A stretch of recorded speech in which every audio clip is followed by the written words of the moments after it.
Hello everyone, I'm State Representative Natalie Mihalek. Today I'm at the Peters Township Fire Department with Fire Chief Mike McLaughlin. Thank you for being with us today. My pleasure. October is Fire Prevention Month, and I wanted to take the opportunity to talk a little bit to one of our local fire chiefs about some of the issues and challenges they face within their department, and also to highlight some of the bills that we've been working on within the Veterans Affairs and Emergency Preparedness Committee to address some of those challenges. So thanks again, Mike, for being with us today. Just to get us started off, would you tell us a little bit more about the department? Is it an all-volunteer force? How many firefighters do you have? And how long have you been with the department? Absolutely. Peters Township Fire Department is unique in a couple ways. We're what's called a combination fire department. We have both career and volunteer members within our department. I've been a member of the department since 2004. I joined as a volunteer. I actually worked full-time in a neighboring community. Had the opportunity to come here as a full-time firefighter, did that, became a lieutenant, became the deputy fire chief, and eventually promoted to the chief here about 4 months ago. It's something I've done my entire life. My father grew up in the fire service, so I grew up in the fire service, and it's something I've made my life of. I absolutely love it, and to me, to do it in Peters Township is where I want to be. Our department, in the characteristics of it, we have about 31 volunteers currently right now, and we have 17 career staff. The career staff are mixed between part-timers and full-time employees. We have 9 full-time employees and 2 administrative chiefs, myself and the deputy fire chief, and a part-time complement as well. How we run our calls, we run about an average of 1,400 calls a year. It is a lot. We service an area of 19.2 square miles. We service about 23,000 residents estimated from the 2010 census.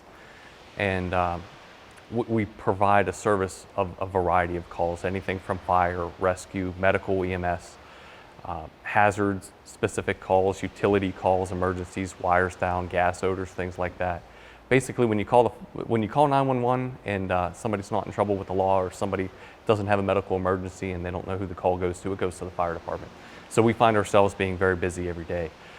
Being October and Fire Prevention Month, we are extremely busy. One of the ways that we prevent the fires from happening in our community is to get into the schools, get into the senior care facilities, talk to our residents about fire prevention and what it takes to prevent a fire. For us, almost every fire is preventable. There's some kind of human element to it, obviously excluding what happens with Mother Nature, but we try to make them aware of what that human element is, and if something does happen, how to stay safe and escape that fire. So we have events from the middle of September all the way until about the middle of November, 1 or 2 events per day, getting out in the community and spending time there. It's also not the only time that we do these events either. We're out in the community year-round, but this is where we really put our bread and butter and our focus in it. Sure, and I appreciate that. We were here just a few weeks ago with my family for the open house, and we had a great time, and there was a lot to learn, a lot to take in. So we appreciate that you are bringing it out to the community to educate our community members, and especially starting at a young age to get that on everyone's mind. In the fire department, it's tough sometimes because we're only there when somebody calls us or when somebody needs us. Sure. If that only happens 1,400 times a year, that's a limited exposure. So we try to make people aware of what it is that we do year-round by having those events like the open house or a public safety day or the fire prevention events that we do weekly as well. For sure. So could you tell us, aside from the being out in the community, I know there's quite a bit of training that goes into being either a volunteer or a career firefighter. Could you tell me a little bit more about what your department specifically would require for someone to be in that role? Absolutely. Training is something that needs to happen whether you're a career or volunteer. You're absolutely right. And the standard is no different from one to the other. To be a firefighter is to be a firefighter. It's the same job that we have to do whether you're getting paid for it or whether you're not. So the standard of training remains the same, and what that standard is, it varies from department to department. What our standard has morphed into and become over the years is a minimum level of firefighter 1 to be an interior firefighter. But we've also recognized that we want to get volunteers in here that may not ever want to fight a fire. Like I said, with all those other calls that we do, the service calls, we have the ability to let some of our other volunteers do things that aren't firefighting related activities. One of our members that you met a little bit ago, Sherry, she's wonderful in doing some of our fire prevention events. That's why she's here today, is to go out with us and do fire prevention events. Because the training is significant. There's a lot of training that needs to be done to be able to do this and do it safely and give the community what they deserve when somebody gets off a truck to help them with their emergency. Right now, the basic low-level class is what's called Essentials of Firefighting, and it's a 4-module course that can take place over 180 plus hours. There have been improvements to this course over the years, and some of those improvements include breaking it into modules to make it easier for volunteers to obtain those classes and the training without overstressing their families and home life. And you also have to throw their work life in there as well. These are people that work 40, 50, 60 hours a week already, have a family, and are doing this in whatever time is left. So we have to be selective as to what classes they're going to take and try to not overburden them in a period of time that will make them leave the volunteer fire service. As you may or may not know, in the 1970s, Pennsylvania was home to around 300,000 first responders. Today, that number stands at about 37,000. So obviously a huge dip, not just here, but across the state. So what are the issues that your department specifically faces as far as recruitment and retention goes? The fire service has changed since the 1970s. A lot of things have changed since the 1970s. The mills and everything in the Pittsburgh area and throughout Pennsylvania, but especially here in Pittsburgh, typically your volunteer doesn't work shift work anymore. Before they did, in the 70s, you had the 3 to 11, 7 to 3, 3 to 11, 11 to 7 shifts. So a lot of your department would vary within those shifts, and you'd have volunteers throughout different times of the day. With that changing, with the fire service changing, it's become a different job. Back just in 2004, when I joined the fire service, the minimum requirement of training hours was 88. And what is it today? Over 180. So over 100 hours. And is that because the job's gotten harder? Well, the job's the same, but we're finding out that to be safer, to make a better community, to make a better firefighter, that training is essential in the need of what we need to provide. We've had a lot of success in recruiting volunteers, but we've seen a lacking ability to retain those volunteers at times. Like you and I have talked about before, sometimes getting volunteers in the door isn't the hardest thing in the world. We have a marquee sign out front. We could put volunteers needed. I may get 2 or 3 people to come in a 6-month period and say, hey, I want to volunteer at your department. How do we keep them here? How do we keep their interest? When they find out that they have to go to a 188-hour class, it's, oh my gosh, I can't do this anymore. So being forthright with them and upfront and saying this is a commitment, it's a time requirement, and balancing your work, family, and volunteer life is an important thing. And especially to be able to retain those volunteers, it's necessary. So laying out what the requirements are, letting them know that this is a heavy time requirement, that this is a stressful profession. And no matter if you're doing it volunteer or career, it is a profession. It's something that we do. Some people call it a hobby, but a hobby is what you do for fun. Some of our guys do this for fun, but it's when you put the time and commitment into it that they do, it's more than a hobby. It's a volunteer profession to them. So with those requirements of hours, it's tough to get them to say, okay, we'll do it. And then a year from now, as they find out they're doing it, to be able to have them continue to do it. So there are a bunch of bills and legislation out there being presented to say, hey, how are we going to be able to retain these members? Our numbers from the 70s to today, volunteer-wise, are almost the same.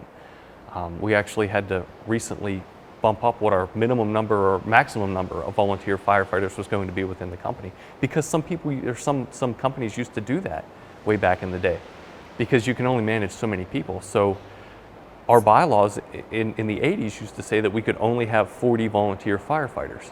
Okay. Well, today, that's crazy to put that kind of a cap on it. We want as many as we can possibly do, but we need to have the structure and the management to be able to manage them as well. So fire companies need to change. The fire service, like I said, is changing, and if the fire service is changing, the fire companies need to change and open up their doors and kind of know that the firefighter they're going to recruit today isn't the same firefighter that they were going to recruit in the 80s or in the 70s when those numbers came from, and what the requirement is, how much more populous our community is, than it was in the 70s. Back in 2004, when I joined, we ran 600 calls.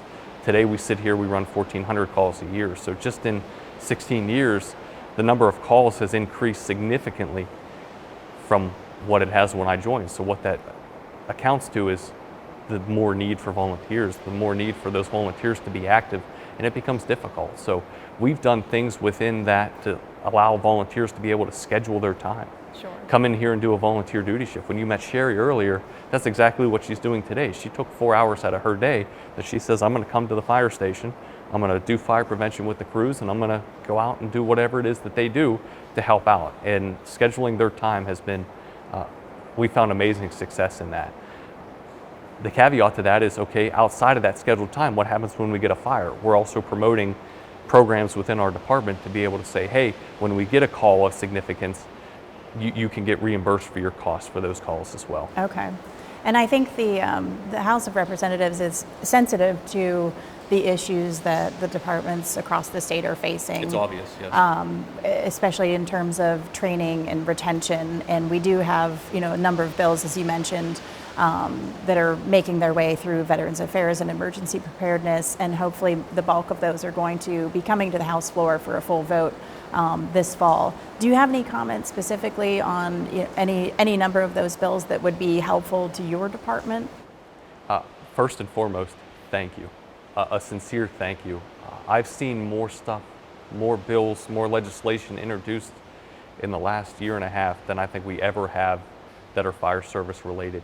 I kind of took for granted what it is that our local officials and our elected officials do for a living, and I truly have an appreciation for that now.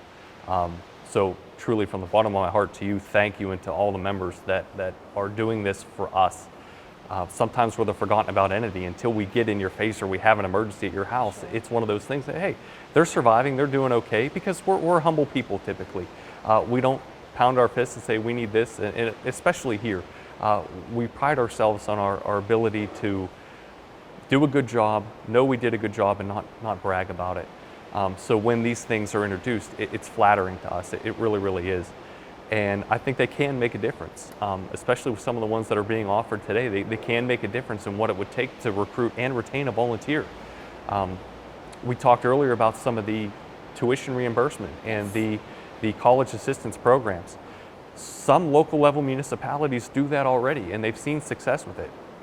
Allegheny County does that with their community college. Yes. If you're a volunteer firefighter in Allegheny County, you can work towards tuition reimbursement or a free ride for an associate's degree. It's called the Fire Vest program. Allegheny County is 3 miles up the road from where our fire station sits. That's not afforded to our firefighters, but this is something statewide that would be afforded to everybody. That's a wonderful program Allegheny County has, and I wish we had it here. We don't, but this would be available statewide. I know a bunch of people that take advantage of it in Allegheny County. I think more people should take advantage of it in Allegheny County. And it's something that we would definitely push here in our department for people to take advantage of. It's one of those things that comes free to us, if you will, for our members to receive a benefit from the state that we wouldn't have to pay for. Our members currently receive benefits, but those benefits come at our cost. We give them life insurance. We have a length of service awards program that we have set up and funded through our fundraising to be able to try to retain members over the 5 to 10 year mark. And what does your department do in terms of fundraising? Is there an annual event? Is there an annual solicitation? So coming back to the fire service has come a long way. It used to be bingo.